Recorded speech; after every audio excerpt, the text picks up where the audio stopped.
You ask Tiger to solve. This deals with linear equations with one unknown. The final result is k equals -16. Let's solve it step by step. Group all constants on the right side of the equation. Add 3 to both sides. Group like terms.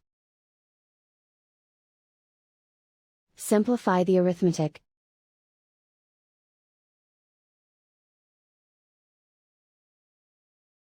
Isolate the k.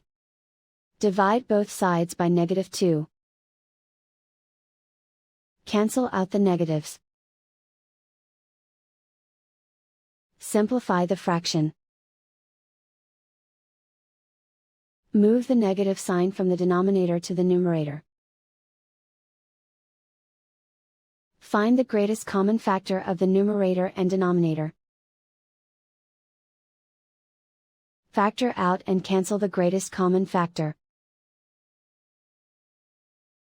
And so the final result is k equals -16.